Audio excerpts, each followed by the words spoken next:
Esse é o que ouve a palavra, recebe logo, com muita alegria, mas não tem raiz em si mesmo, sendo antes de pouca duração, em lhe chegando a angústia ou a perseguição por causa da palavra, logo se escandaliza, tropeça.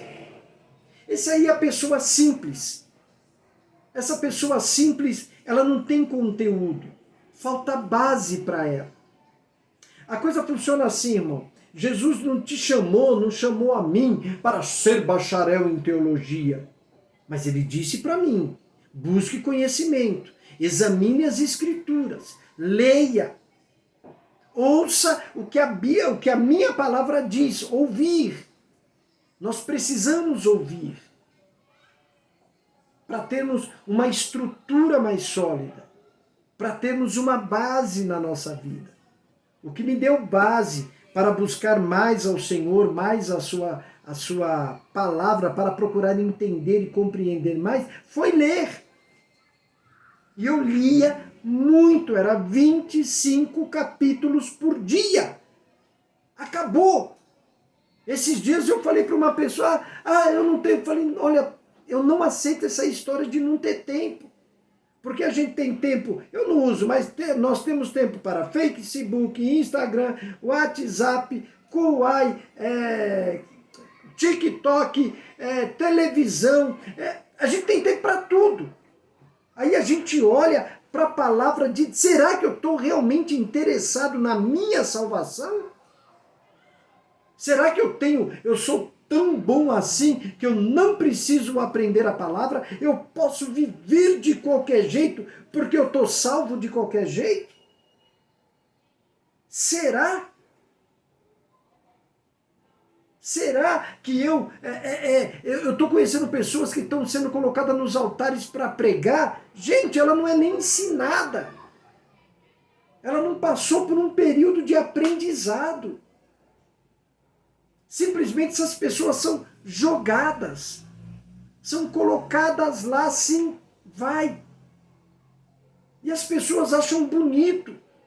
Eu já acho um perigo. Eu já acho uma coisa muito perigosa. E isso se tornou uma coisa tão normal no nosso meio que a pessoa canta, vira pastor, não é assim? Cantou, é pastor. Cantou, ai que voz maravilhosa, Deus usa demais. Porque canta. Não cai a ficha. Aí logo você vai ver essas pessoas, a vida delas não tem base, não tem estrutura sólida. Alguns até tentam depois procurar, mas parece que fica muito difícil por causa da vida que vem levando. Né? Por causa daquilo que aprendeu, aceitou ou foi empurrado, porque nessa situação eu culpo literalmente os líderes. Os líderes. Se eu fosse Deus, e ainda bem que eu não sou, porque acho que eu mesmo me lançaria no inferno, que eu sou cheio de pecado, mas se eu fosse Deus, eu cobraria seriamente dos líderes. Eu cobraria bem cobrado. Bem cobrado. E a Bíblia diz que será cobrado sim de quem é líder. Será cobrado e cobrado muito. Não importa se é líder dentro de uma casa religiosa, não importa se é líder do governo, a Bíblia vai cobrar dos líderes coisas seríssimas. O juízo de Deus sobre os líderes será algo estrondoso. O problema é que parece que as pessoas não estão lendo a Bíblia como deveria. Parece que esse é o nosso problema. Aí ela fala que vai cobrar de reis, vai cobrar, sabe, de pastores, sacerdotes. Ela vem com tudo, porque Deus é justo. Eu sempre gosto de falar de Davi, porque Davi era um homem segundo o coração de Deus. Olha que bacana! Aí Deus olhou para ele e nunca faltará espada na tua casa. Aquilo que tu fez escondido eu vou pôr a público para todo mundo. Oh, Deus não envergonha ninguém. Se cuida não, filhinho. Se cuida não. Porque a gente envergonha Deus à vontade, aí depois quer dar uma de... Não! Não é Deus que envergonha. Eu acho que são as nossas atitudes. A nossa maneira de andar, de agir, de fazer. Sabe? E esse é o nosso problema. Tá? Vamos continuar. O que foi semeado entre os espinhos é o que ouve a palavra, porém, os cuidados do mundo e a fascinação das riquezas sufocam a palavra e fica infrutífera. Isso daí é a pessoa que não sabe perguntar. Está cheio de dúvidas, não pergunta, não sabe como perguntar. Aí essa pessoa facilmente se permite ser contaminada pelo mundo. Se permite. Eu conheço pessoas no nosso meio, mas quando eu falei agora no nosso meio, lá pro lado do Jabaquara, eu conversava muito com esse rapaz e dizia para ele, cara, você vai pagar. Você está induzindo crentes a pecarem, a achar que estão salvos de qualquer jeito, a viverem embriagados, drogado, e o cara quase me bateu na rua um dia. Porque queria colocar na minha cabeça que mesmo drogado, embriagado, batendo na mulher, ele iria para o céu, porque ele era salvo. Eu falei para ele, desculpa, queridinho, do jeito que tu tá indo, o único lugar que tu vai mesmo não é céu, não. É inferno. Esse cara gritou comigo na rua, tinha um pastor perto de mim, o pastor arregalou o olho e eu fiquei calmamente olhando nos olhos desse rapaz, e ele descontrolado, porque alguém que lê a Bíblia, porque vive de qualquer jeito, disse para esse cidadão que depois que ela levantou a mãozinha, acabou, tá salvo. Pode matar, pode roubar, pode fazer o que quiser. E isso é complicado. Isso é muito complicado. Parece que muita gente ouviu esse cidadão pregando que depois que você levanta a mãozinha, fez uma confissãozinha de fé, pronto. Está tudo resolvido. E isso é complicado. Pode falar, meu presbítero.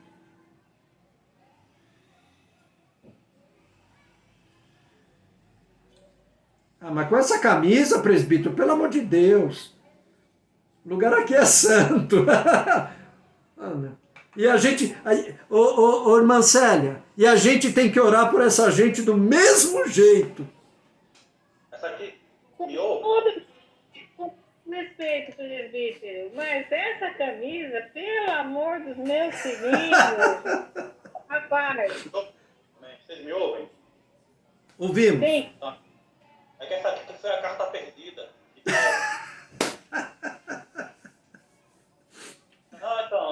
Não, referente ao que o senhor está falando, pastor, é o seguinte,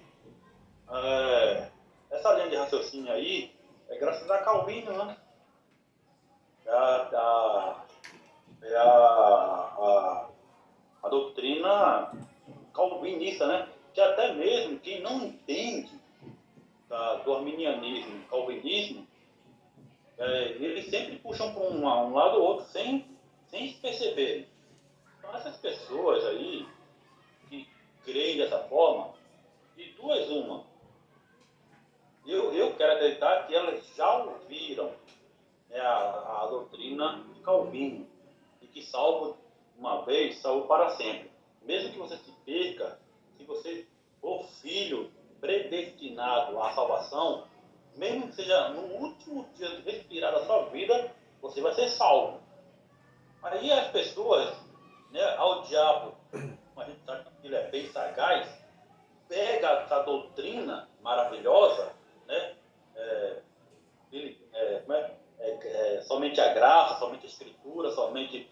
Aí o diabo pega isso, as pessoas esquecem dessa escritura, que o próprio diabo pegou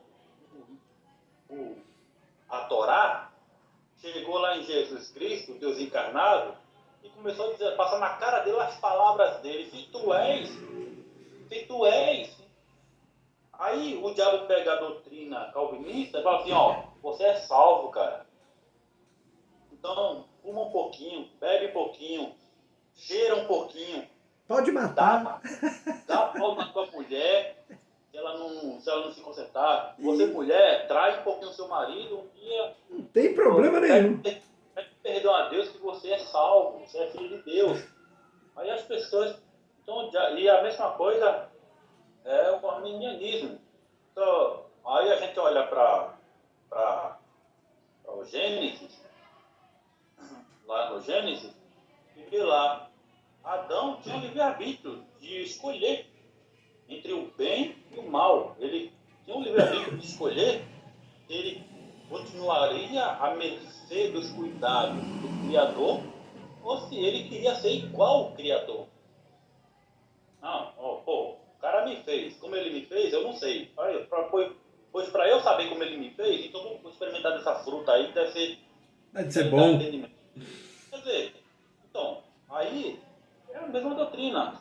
E a maioria de nós esquecemos, a maioria dos crentes esquece, aí que vem o Espírito Santo, inspira o escritor aos Hebreus a falar: olhai para o autor e consumador da fé, Jesus Cristo. Amém. Quando tu olhou para Jesus, a gente vai ver em Jesus que ele andava com pecadores, comia com os beberrões, ele acudia a prostituta. Prostituta, tocava em leproso. Tocava, em pessoa imunda, nojenta. Pois é. Aí, pronto, meu. Se você olhar para aquela pessoa ali, que foi crucificada na cruz do Calvário, quando for um momento oportuno, né, entre aspas, como dizem os pentecostais, quando você for colocado no estreito, ele vai dizer para você o que você deve fazer. Se você continua no meio, na roda dos escarnecedores, porque pode ser que ali naquela roda ele use a sua vida para falar com um daqueles escarnecedores, ou ele vai dizer para você que você deve sair para não se contaminar. Isso se olhar para ele. Agora, se olhar para as doutrinas religiosas, aí você vai dar ruim. Quem é mulher não vai usar batom, não vai usar brinco, não vai usar maquiagem, não vai usar calça comprida. O homem vai deixar de jogar bola, vai deixar de usar bermuda, vai deixar de usar a camisa do Corinthians. Nossa, isso aí deviam deixar de usar mesmo, mas tudo bem. Não, olhar para Cristo, porque todas essas coisas visíveis e palpáveis da vida secular, tudo vai ficar. Aí entra a parábola, né? Qual é a semente que está no teu coração? A que vai dar fruto ou que vai ficar pelo meio do caminho, que vai se queimar? E aí? Então, é isso aí, meu irmão. Quando se trata... Eu não vou dizer que Calvino, Armínio, esse pessoal trouxe só coisa ruim. Não, Lutero, não, tem muita coisa boa. Mas peraí. Pegar coisa que nem na Bíblia os apóstolos nunca falaram. Jesus nunca falou. E transformar em outra coisa. É por isso que o evangelho hoje está complicado. É por isso que está difícil a gente... tentar ensinar pessoas mais leigas, porque muita gente que eu estou tentando não quer aprender. Não foi assim que eu aprendi, mesmo eu mostrando, minha irmã Celinha, meu presbítero, Bia, eu já cheguei a mostrar texto com contexto para líderes. Sabe que olharam para mim? Não, eu não acredito assim. Eu falo, amigo, você sai lá em cima do altar e prega dizendo que fala o que está dentro das escrituras. Agora, quando você lê a escritura, tu não aceita? Peraí. Porque nem lendo, aí é uma cegueira terrível. Né? Porque se eu estou lendo, estou com a palavra na mão, se eu busco mesmo Deus, peraí. É meio complicado isso, né? O que foi, mas lá, continuando para terminar esse versículo, esse texto, mas o que foi semeado em boa terra é o que ouve a palavra e a compreende. Este frutifica e produz a 100, 60 e a 30 por um. Esse daí é o filho sábio. Ele quer aprender, quer ser alguém melhor. Né? Diferentemente de muitos em nosso tempo que quer, na ânsia de ter, se esquecem de ser. Então, o intuito do Evangelho, da palavra de Deus, é trazer o arrependimento e tornar você uma pessoa melhor. É esse o intuito da palavra. É te tornar melhor. Quer dizer, você vai ter um encontro com Deus, você vai ter um encontro com Cristo, vai conhecer o autor e consumador da fé, você vai tomar um banho de sangue santo, puro, e vai entrar numa outra realidade. A nossa realidade, ela é diferente do mundo. Eu não preciso beber para ser feliz. Eu já sou feliz, por isso que eu não bebo. Eu não preciso cantar para ser feliz. Eu canto porque sou. Se eu tiver que cantar, eu vou cantar porque eu sou feliz, não para ser feliz. Né? Não para isso. Nós temos uma visão muito complicada, que é uma visão que muitos têm, que veio até lá dos gregos. Né? Que é uma dicotomia que é assim. O que existe? O bom e o ruim. O que existe? Existe o branco e o preto. Peraí, tem o vermelho. Assim como o cinza, tem aquele filme lá, 50 Tons de Cinza, eu nunca assisti, mas foi muito falado, eu nem assisti pelo que já falaram, eu falei, então para mim nem compensa assistir um negócio desse. Assim como existe, sei lá, se existe 50 tons de 30, acho que tem mais de 100 tons de vermelho. Mais de 100 tons de vermelho. E a gente continua olhando para o preto e para o branco. Nós temos outras cores. E essas cores, elas vão aí se dividir em vários tons. Então Jesus, Yeshua, na sua imensa sabedoria, ele nos ajuda a interpretar o gênero humano através de uma divisão muito bacana. Qual divisão? Que existem vários tipos de pessoas. E sabendo disso, nós vamos aprender com o nosso inimigo, não é isso? Nosso inimigo nos ensina muito. Nos ensina a ter paciência, nos dá mais experiência, nos torna mais vigilantes. Aprendemos a falar menos com eles, ouvir mais. Isso eu estou falando do inimigo, das coisas boas que eles nos trazem. Isso aí é ótimo para nós.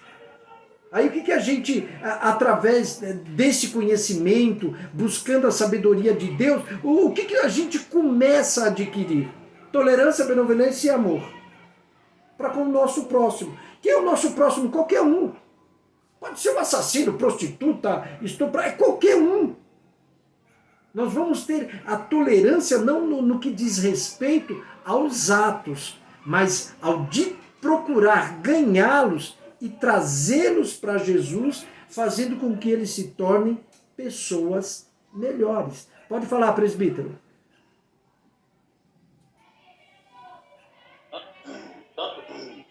Tanto isso que o senhor está falando,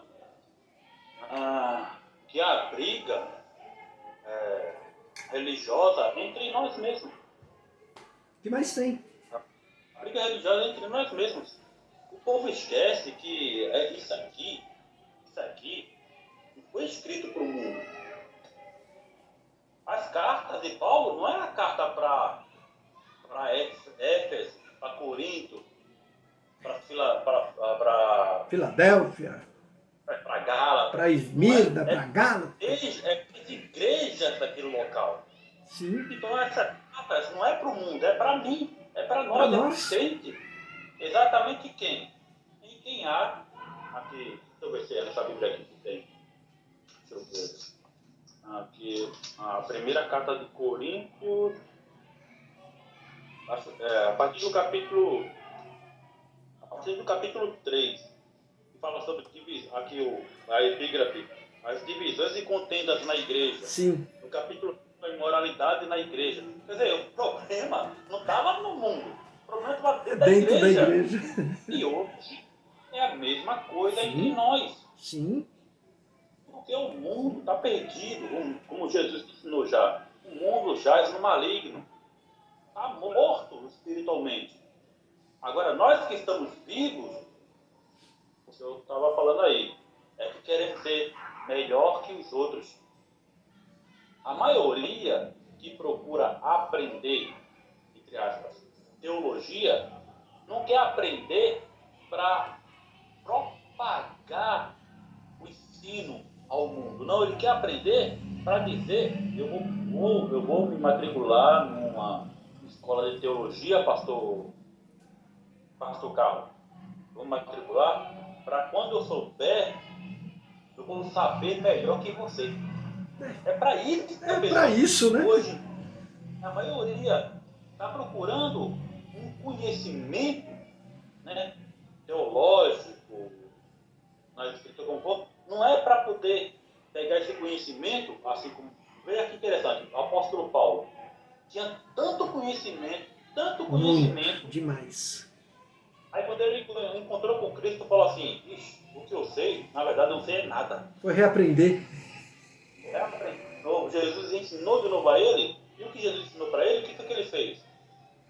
Saiu propagando, compartilhando, falando, ó, Jesus salva, Jesus cura, Jesus transforma, Jesus leva para o céu, é Jesus Cristo, o único Salvador, é Ele, olha para Ele. E nos ajudou muito, né? Ajudou muito os gentios, pelo amor. Ser imitadores, quer ser imitador meu?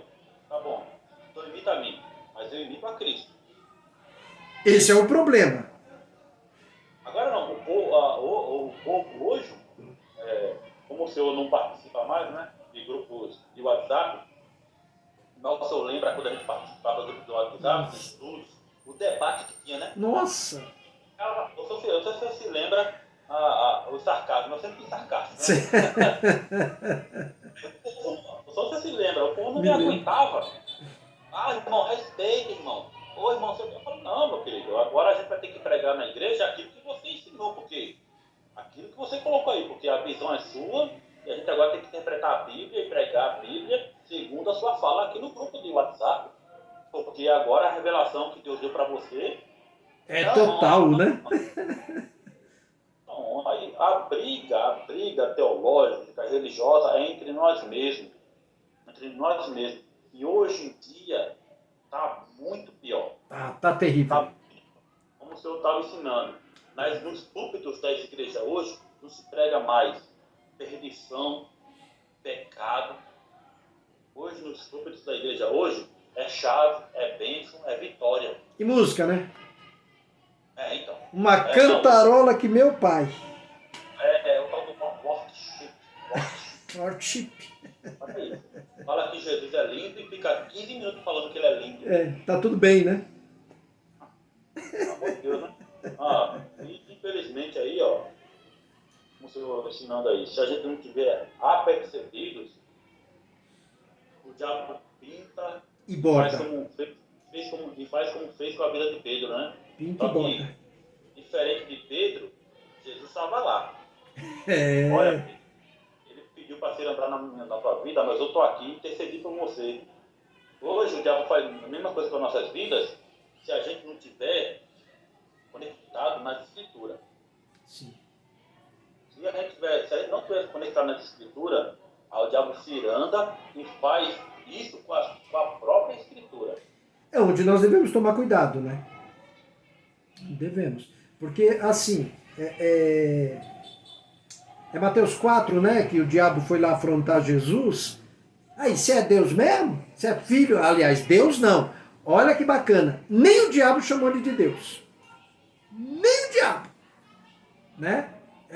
São poucas coisas que a gente tem. Eu já vi várias pessoas pregarem assim. Porque o Deus, a trindade de Deus. Aí faz assim. É difícil explicar? Tá, eu sei porque que é difícil explicar. Porque não sabe. Porque não tem base para explicar. Se tivesse base para explicar, não seria difícil explicar.